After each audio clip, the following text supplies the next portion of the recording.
Hi everyone, this is Samrat Kishore. I welcome you all to the Baseline Show. Today is our February General Assembly,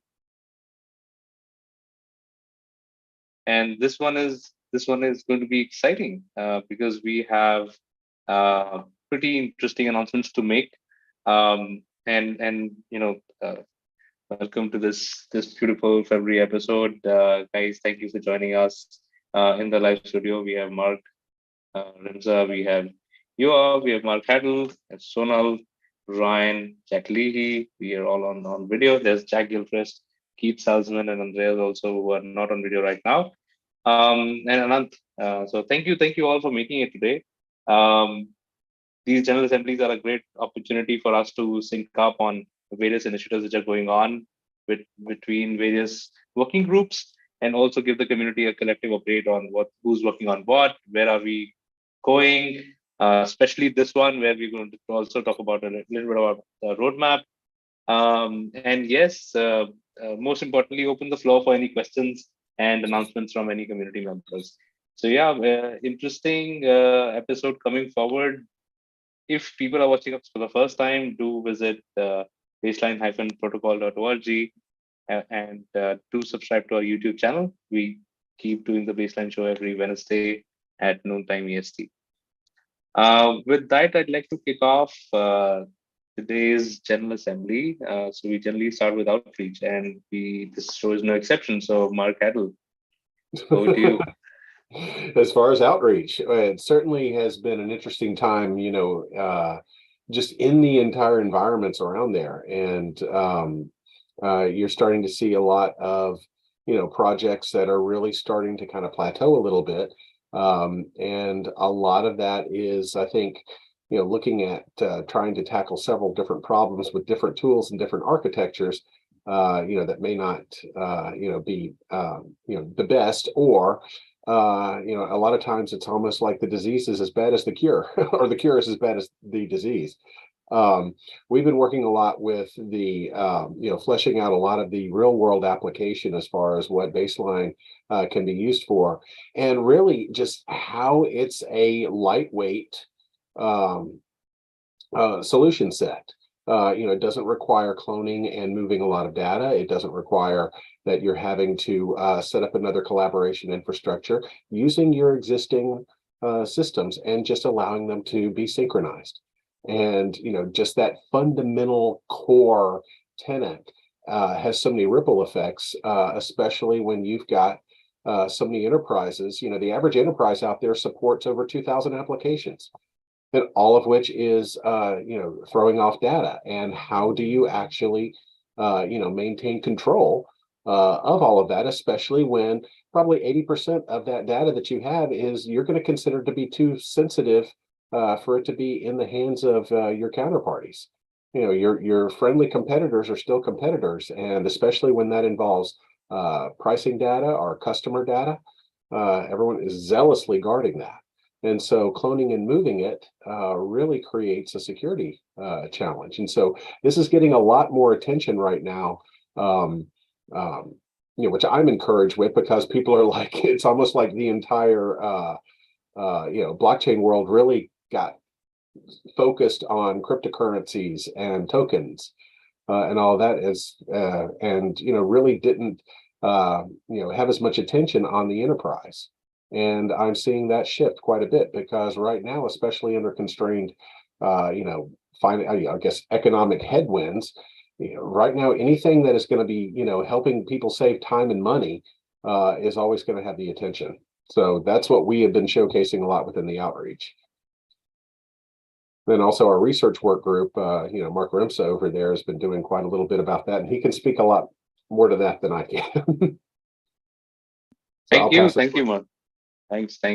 And I think one of the cool initiatives which on the outreach front has also been the various blog posts that we're publishing, and there's the latest post we were published by was Keith, and I'm going to invite him later on today to talk a little more about what he published, what are his motivations, and what are his findings. While writing something, you have so many findings. So yeah, with that, let me pass on to Mark Remza for research working group. Wait, can I cover some more Oh outreach yeah, updates? yes, sure, Saurabh. Okay. Yeah, I think we should start using the outreach meeting notes and just go through some of the categories. So I have them pulled up here. So ETH Denver share will take screen? place. Sure. There you go. You'll have to give, thank you. Alrighty, so ETH Denver will be taking place from now until the next meeting. So when we're back in March, we'll be able to debrief on that event. So we started looking at our events for 2023. We do have participation at ETH Denver. The EEA is sponsoring an enterprise hacker house. So we hope to get some baseline core dev outreach done there. Also, we're starting to take a look at some of the events happening in Austin in April with Consensus by CoinDesk coming up. And there are some others. We were looking at different conferences hosted by research institutes, the call for papers and those types of requirements and how we can weave that into the research efforts. But with ETH Denver coming up, our mesh team, some of us will be there, as well as I know others on this call have mentioned. Some other EEA teams are starting to add to a list that they'll be joining. So we hope to do some enterprise meetups. Our mesh team is going to be hosting an event from our R&D unit. So we'll be kind of having our enterprise focus there, where very soon we'll release the invite, but it'll be an open event for coming to speak to our researchers about the topics we focus on, and our team focuses on zero knowledge and relevant technologies. So we hope to use that to do outreach for potential baseline contributors as well. Excellent. We'll share more about that when that comes up. And we'll go through the research work when we hand over to Mark shortly. For the enablement focus, we kind of put that on the back burner for now, but we did have that master enablement deck last year. And one of the deliverables we also created in that group, I will actually find that as well, but part of the enablement work where we paused was we created a list of persona-based enablement. So if anybody on the call or out there is interested in creating iterations of that master enablement deck, we had some ideas here of different personas we could target, the types of information they would look for. So even though it's on hold, it can be picked up anytime, and we highly encourage it so we can create more reusable resources. We also have new baseline stickers that we'll be bringing to Denver as our first release. We'll try and get a little image out there so you know it's coming, but it's a little bit, it's pretty much just him on the card. So it's pretty cute. Cool. It's something that I would Why put on didn't my you give laptop. a little preview on this show? Because I can't pull it up fast enough. No. Oh, okay. No worries. Okay. So also blogs. So we have a whole section in our update today to look at some of the recent blogs. And then also with the roadmap that we'll be discussing, there are some specific outreach items. So that is pretty much it for the outreach team. So we're going to be highly focused on the roadmap priorities, and then we have these other categories happening alongside as well. Yeah. And I think now, sorry, Sonal, just to add on to the outreach, I think one key thing which I'm trying to kick off after we finalize our roadmap is the also reaching out to other standard bodies. I think that's something which we need to do more of a focused, spear-shaped outreach to these other standard bodies and try to collaborate with them. The other thing, I must say, ETH Denver is like the most iconic event which I can remember when Baseline was getting set up and all the leaders were getting together. And was it the same event, Mark, when you and John drove down together? Was it ETH Denver? Yeah, no, for ETH Atlanta. ETH Atlanta, okay, that was a different one.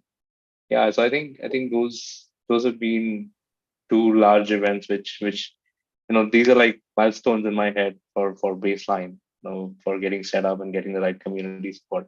Awesome. Look forward to getting updates from you guys. Yeah, I think a few other community members on call will be there, like Jack Gilchrist. Anyone else that we're missing? Cool. Exactly. Yeah, we can make a subgroup of who will be there and make sure to reach out and have shared messaging on baseline. Yeah, and have fun. Yeah, All true right. that. The exciting thing for me is that ETH Malaysia is happening this year. So ETH Global is organizing a proper ETH event in Kuala Lumpur in Malaysia, and I recently got an invite to be on the organizing committee. So yeah, there's going to be a lot of KL things. It's happening in May, so we have ample time to sort of design our strategy around it and how we want to take it forward. But that's exciting. And yeah, and there is, I think a good thing will be that all these guys will gather around this event. So I will also know who are the good guys. I met some guys a few days back, by the way, who are now interning with Nethermind, and they knew all about baseline. Cool. So yeah, moving on to Mark Rimza. He's been waiting too long.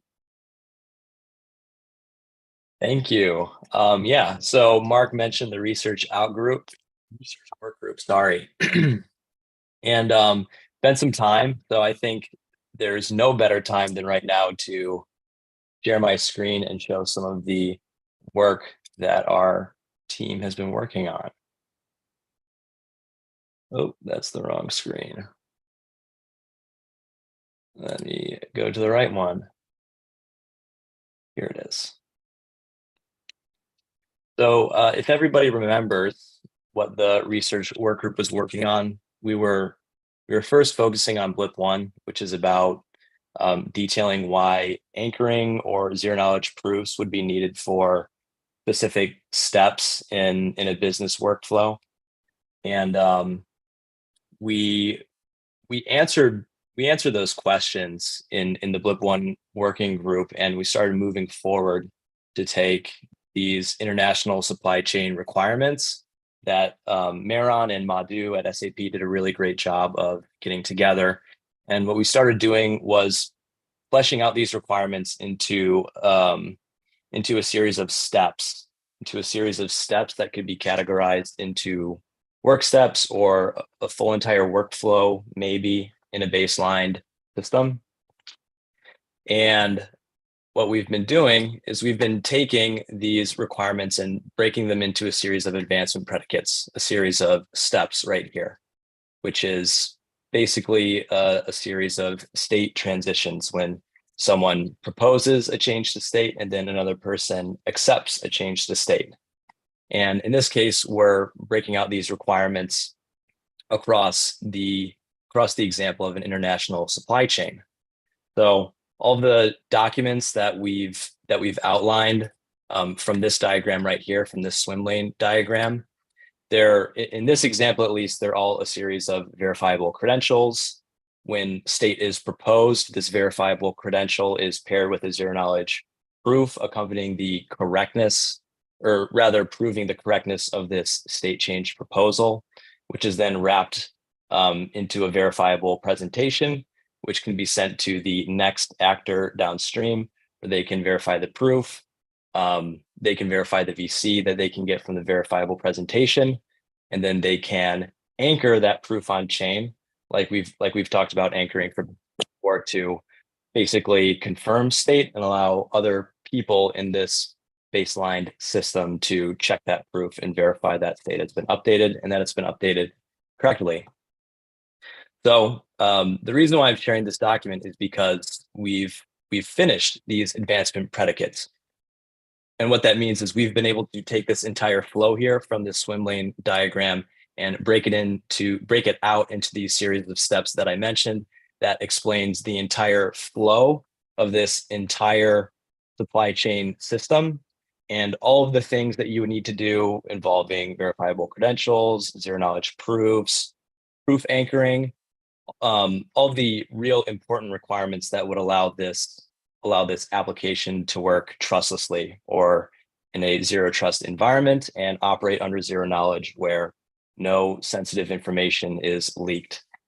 So now that we've been able to finish this document, the next thing that our team is working on is breaking out all of these steps that we've outlined into a series of epics and user stories that a development team would be able to very easily digest and develop into an application that would be able to work on a simple reference implementation like BRI3, for instance, that the core devs are working on right now. So the overall purpose of this work group currently is to break out all of the requirements from standard into an easily digestible way that in a sense is almost a framework where you could really take any sort of business workflow and break it down into a series of steps that you could then baseline using the principles that are outlined in these requirements, and then turn into real developer requirements that could be turned into a working demonstration or application, or even a production, or it could be used to create a production implementation, let's say. So that's the current state of the working group as is. Are there any questions from the group, or any other points of discussion or comments that we want to add on to this before we move on? I'll just say it's brilliant work, Mark. Thank you. Thanks. Well, yeah, there's been a lot of great minds in the working group. Andreas has helped significantly with this effort. Meron and Madhu from SAP have added a significant amount of expertise from the supply chain side, and everybody who joins is a great contributor. So just again, to remind everyone, we meet every other Thursday. If anybody is interested in the content of these meetings or contributing, or maybe even having a better understanding of how to baseline an application or a business workflow, please join these calls and contribute in any way that you can. And I'll give it back to you, Samrat. Thanks. Thank you, Mark. That's pretty energizing update from your side. So moving on, now let's hear from Sonal on the updates for our actually on all articles that we're writing. Over to you, Sonal. That sounds good. So we've been making it a priority in the TSC outreach team and with other contributors to get more content out there on our blog to make sure we're tracking all the exciting things going on. So I'll kind of start backwards from the recent blogs. We had this blog posted by a TSC member, Ognin Kurtik, who wrote about baselining fraud out of invoice factoring. So he outlines a use case for double financing invoice fraud, and then how to apply the baseline protocol to this problem. So I really liked this piece because it's conceptual. It explains a very common use case, particularly to Serbia, so a smaller country, and their current economic issues that they face, and explains how something like the baseline protocol would enable us to reduce finance fraud. Sorry, I was starting to read through it while I was explaining it, but really great piece that I recommend to everybody. It explains major concepts of baselining very elegantly. Another one is a short, well, not short, actually, it felt short, but a press release we released on the EEA blog about BRI3's third milestone that was completed. Mark Rimsa was the main author for this one, and it highlights the importance of the BRI3 work as one of the high priority items from last year, how it will be leveraged going forward, and explains some of the major work that was done as part of the first two milestones.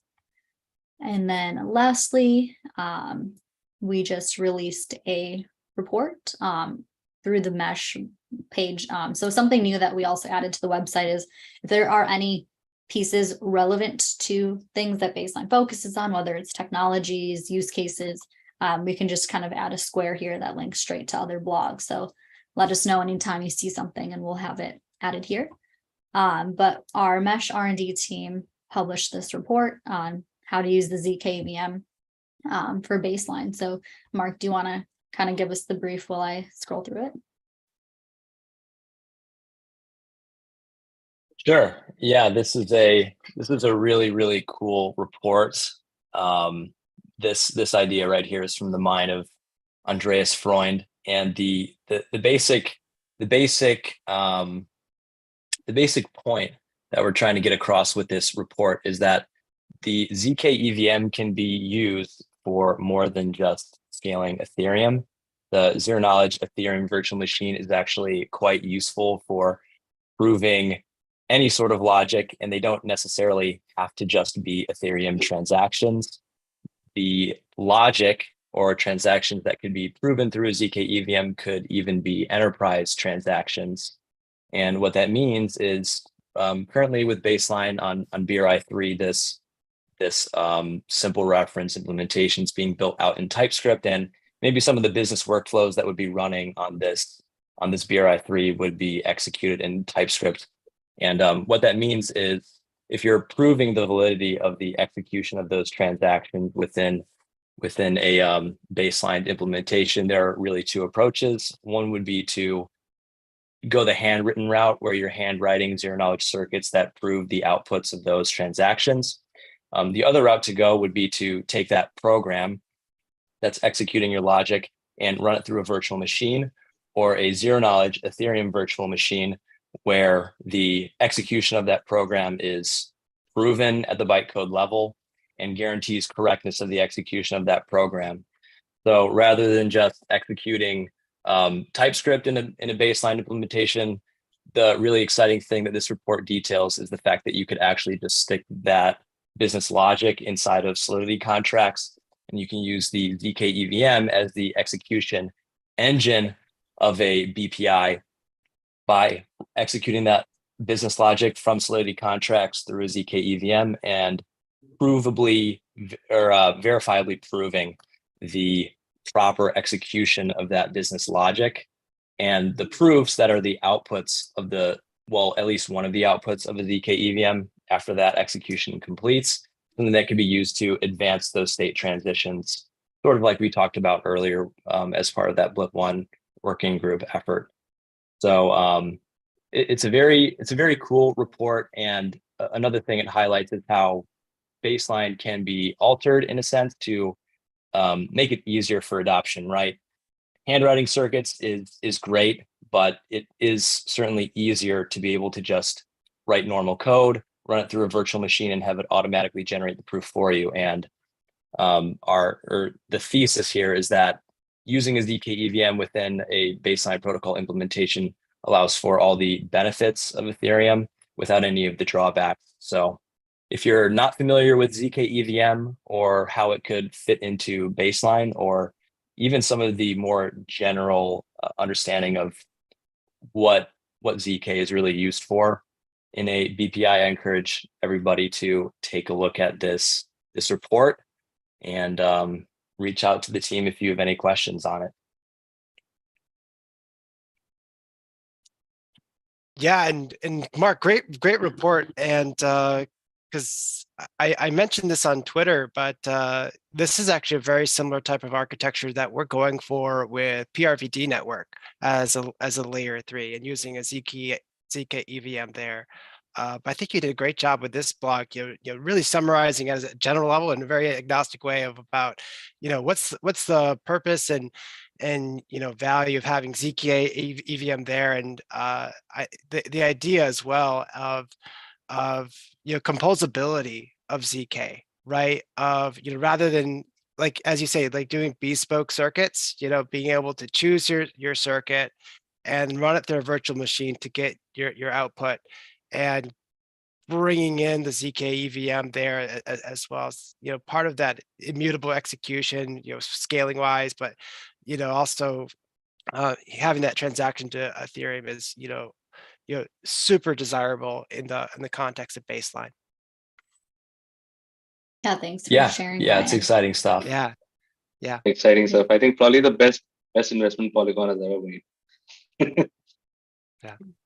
Yeah, so thanks for highlighting this report. I think it's broken down really well. That explains these pretty deep concepts in relevant ways for us baseliners. And how it all fits together is a really good summary that I encourage people to read. But I think it's like we've all said, it's great. It shows that baseline keeps up with new and emerging technologies and definitely keeps all of us in the community on our feet. So Keith, you as a TSC member are publishing the next blog. Do you want to give us a little teaser on what it will be about? Baseline. Teaser over. No. Yeah, sure. So I was looking at the kind of the previous blogs and the materials that were out there. And naturally I try to put like the development engineering kind of perspective on things.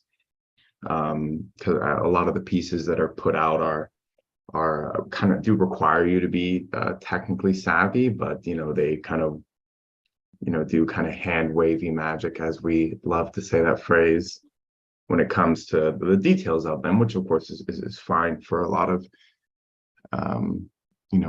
different positions and what kind of knowledge trying to gain from that article. But I want to give something a little more concrete sometimes, right? And for those devs and engineers that might be reading, and so I started off writing that is like how to go about starting a baseline implementation, almost like the beginnings of an implementation guide, right? But in a blog. And then I was like, okay, well, actually, maybe I should just take the basic speech that I did in Amsterdam and Amsterbase and like set the stage first, right? We have a lot of material, I feel like, that starts off on the medium to advanced level. And we've always talked about this from the beginning, that it's difficult, that on-ramp can be very, have a very steep learning curve, right? So instead, I wrote this first part of the basics blog, or at least it's just a draft right now.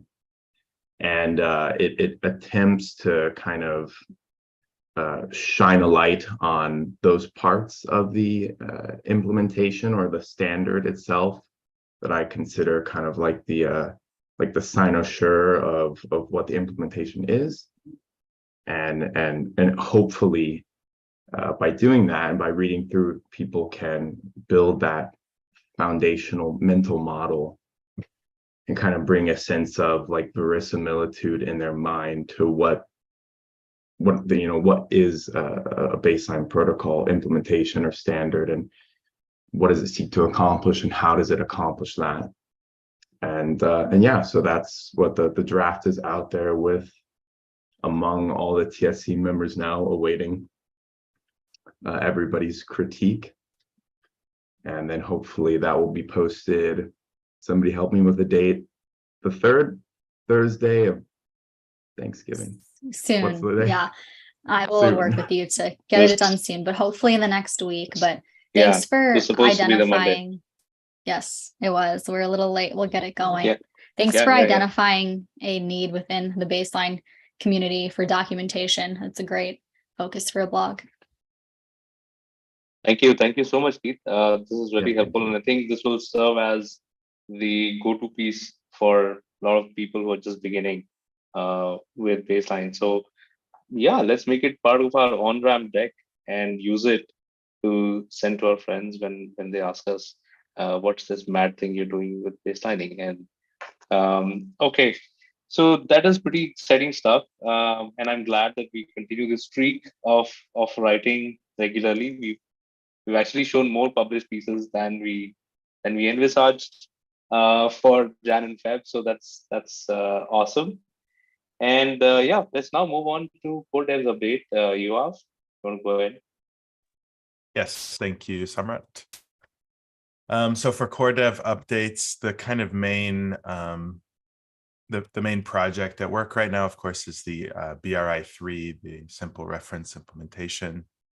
The main kind of push right now for the SRI is to make sure that it can become part of kind of a grander interoperability showcase and demonstrate how different implementations of the baseline protocol can work together kind of seamlessly thanks to the design of the standard itself. So with that in mind, I'll just jump into kind of where things have moved since the last GA, kind of what's been done and what's happening currently. Yeah. So we've had a couple of PRs that have been merged in.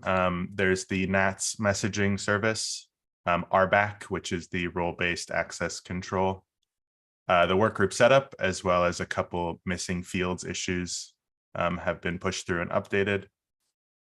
So those things all kind of followed the process that we've been using, which is to create a proposal for the individual working on the component to create a proposal, and then kind of show it to the team. Team leaves comments and then discuss it in kind of an async manner or on the weekly calls, and then kind of go through implementing it. So also there is a open PR for generation of content addressable hash, which is just pending review, should be pushed in hopefully fairly soon. So as far as, like I mentioned, that with that process, you make a proposal, discuss. There are a couple proposals now in the works, and kind of beginning the next, next pieces of this puzzle. So we've got proposals for state object, which is in progress now. And there's a proposal for the removing of hard-coded values from the test files, kind of moving everything out to one central object to be called upon, and then potentially utilizing mock data to kind of mock the tests up a little bit. There's also discussions and a proposal to come on traditional authorization approach and kind of going about authorization in a more traditional manner. So with all that being said, milestone 3 is now wrapping up. It's pretty much on its way to being kind of polished and completed all of its requirements. And while it's being wrapped up still, a couple components of milestone 4, which is focused mainly on ZKP and CCSM anchoring, have already begun development. So efforts have already began alongside the wrapping up of milestone 3 to keep pushing things along. So yeah, the team is very excited about kind of the progress being made, and everybody's hard at work pumping out components. So yeah, things are moving. Excellent. Thank you so much, Joao, for that very detailed update. And it's always good to hear that things are moving. For sure. Great. So I can probably give one quick update on the collaboration with other STOs. So what we announced the beginning of this year, that this year Stacey is also going to focus on collaborating with other standard development organizations or bodies. So that's something which is paused at the moment because we're waiting for getting the roadmap out of the way. So once that is done, it's approved by the entire group, then we're going to kickstart that effort of collaborating with other STOs. It's going to take quite a bit of effort, but I think the kind of heavyweights we have involved in baseline, I think we're going to get some traction. So that's on collaboration. I will now invite Andreas to talk about standards, and followed by roadmap for 2023. That's where we can all chime in. Andreas, over to you. Yes, thank you. Really quickly. We are prepping the standard to go from a release to full draft by the end of Q1, early Q2. For that, we need to add testability statements to each requirement. And since we have like 600 plus requirements across these three standards documents, that's a significant work. I'm calling on everybody to help with that. The first PR is going to go out soon, where we'll go section by section where we're adding the testability requirements. So if everybody wants to pick up a section and start adding testability requirements, testability statements, sorry, please do so. That's going to be very helpful. We should be able to push out the first PR with testability statements soon. Keith, show off timeline sometime next week. for section 2? Yeah. Oh, for section 2, I'm not so sure when the entire section could be completed, but we can start pushing PRs in smaller chunks whenever to kind of demonstrate what it is it looks like. Yeah, I think that's fine. We'll do that so that people can start picking up work and creating their own PRs, so we can work in parallel. Excellent.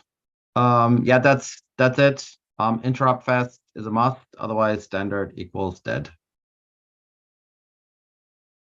And with that is the hanging chat, the segue over to you, Samrat, for the roadmap. Yeah, roadmap. So Andreas, actually, I would rather request if you could walk through the roadmap, but I can, yeah, if you want, I can pull it up. Can you share it or what? Yeah. Okay.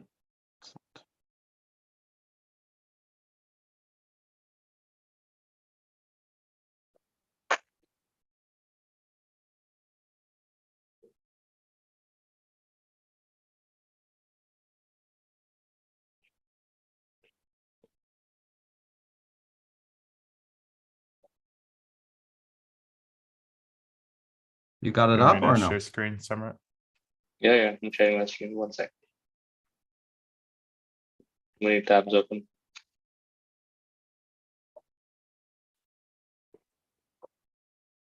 Hey, there we are. Yeah. Can you make that like larger so that people can actually see it? Larger. Oh, the whole thing. Zoom in under view. Yeah, See the 1 sec. 100%. No, I have 100%. something. I have something over it. Oh, 100% where? Oh, this one. Yeah, sure. Yeah, drop I it. just to want to zoom through the 125. browser. No. How about this? Yes, that should be 150. Yeah, let's do that. That's good. So, let's go through that. Start with a technical category. So we have 3 categories for the roadmap: technical, outreach, and standard. Number 1 was the highest priority item, which is to complete milestone 3 and 5 for BRI 3. That is the, as they would say in Latin, conditio sine qua non. Without that, nothing is going to work. That we have on our roadmap basically for the rest of the year. So that's a critical dependency to get BRI 3 done. Hence, it's the highest priority item on the roadmap. Java has already talked about that, so there's no need to go on further. Subsequently, we need an SDK for that, such that developers can easily deploy and then interact with BRI 3 BPI. So that's Q3. And that's sort of like it's actually sort of like priority item number 3. And priority item number 2, which is the you'll probably have to stretch that further. It's the interoperability. You can make the B column larger. Yes. So the BPI interoperability demonstration, which is basically taking a specific use case, small but meaningful, and have a basically 2 work step workflow. Work step 1 in BPI A, work step 2 in BPI B, with 2 different work groups. Work group 1 for work step 1 and work group 2 for work step 2. And all of that is a workflow.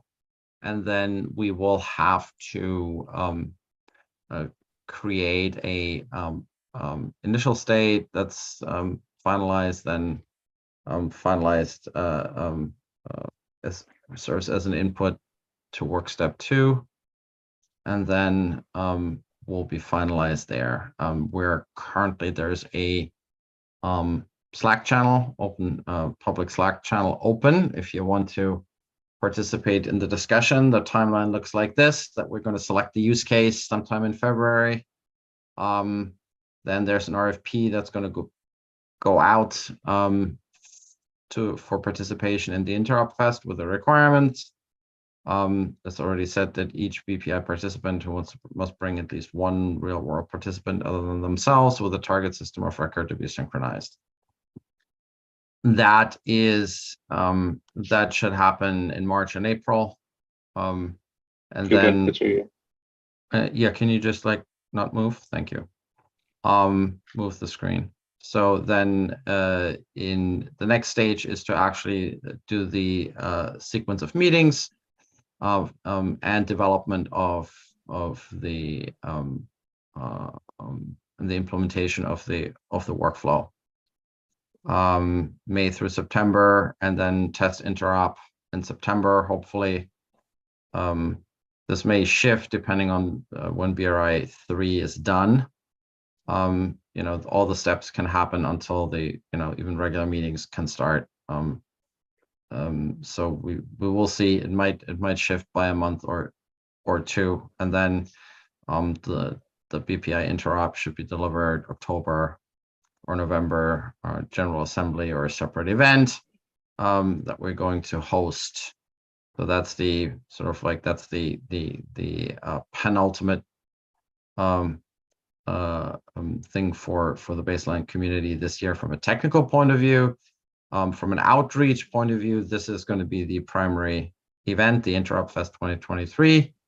And again, this is where the interoperability will be demonstrated. That's critical, otherwise we cannot go to a full project specification. Not only do we need to demonstrate it, we also need to document it. Hopefully we can, that's going to be an interesting discussion, what documentation is sufficient for that. So the Interop Fest that needs to be organized by the outreach working group. Mark, looking at you to head that up and get that going, including sponsors, etc. Can we go down? Samrat, one more. So that's then we have, so that's the, then we are also have, roadshow is good. The next item, sort of like priority number 2 for the outreach is the BPI roadshow. So again, there is going to be a grant that is going to be put out by the outreach team to we need to raise funds to get support, outside support, to put up a sequence of in-person and virtual events where one more BPI implementers will showcase the capabilities of the BPI implementations. The exact details and the level of support required needs to be determined by the outreach working group. Again, Mark, looking at you to spearhead this and get going. So the idea is to have sort of like at least one event per quarter, ideally more, starting in Q3 sometime. And then lastly, but not least, is the standard category. Already touched on that, so I don't really need to go any further. Step 1, move the standard to draft status, Q1 or Q2, and then Q3, Q4, based on the Interop Fest, being able to move that to a full project specification, which is a somewhat more lengthy process, which will very likely kick us into 24, because there's like a 60-day waiting period for comments from Oasis and blah blah blah. So anyway, I think this is just for the Oasis standard. So we'll for project specification, I think it's shorter. But anyway, we'll need to make haste, so it might spill over into 2024 with a full project specification. But the goal is to have the full project specification approved by the PGB by December 31st of 2023. So that's it. That's the roadmap that the TSC set out for the baseline community. It is very, very, very ambitious. But the TSC believes that it is vital for this community to achieve those milestones, just for its own health and continuation. It's important that this needs to be met, such that we can in 24 focus on adoption in the enterprise space, and focus even more on outreach. Again, Mark Haddle, looking at you, to drive that with the obviously generous support of both grants and your TSC colleagues. Samrat, Awesome. back to you. Some very, very ambitious plan indeed, Andreas, I must say. And this is very exciting, actually. This can be the defining year for baseline when the start goes live, and next year we can actually get real software using this in their advertising. So yeah, with that, I think we're towards the end of today's General Assembly, but then we open up the floor for any of our other community members. I know, Ryan, you wanted to make an announcement, so you're welcome to do that now.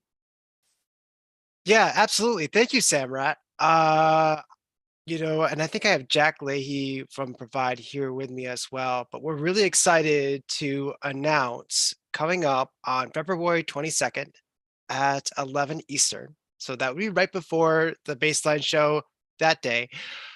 Coming up on that day, we have the Provide Web3 webinar. And I'll share my screen here very quickly and quick breakdown what to expect at this exciting event. This is going to be a straight hour of just straight Provide news of what's going on with us in 2023. Get in depth about our point of view on data synchronization, asset tokenization, how enterprises can transform their business processes with Web3 infrastructure. Thinking about, of course, applying the baseline protocol to various use cases. We'll get richly in depth with Shuttle and showcase some up-to-date capabilities we have around integrating SAP and ServiceNow through Shuttle, to PRVD. And again, talking again about how the role of blockchains, figure into there as well. This will be a great show. I hope you guys will make time to make it out there. There will be surprise guests, announcements. It'll overall be a great event. So mark your calendars. I threw the link out in the chat here, but I'll put another link out into the baseline community Slack.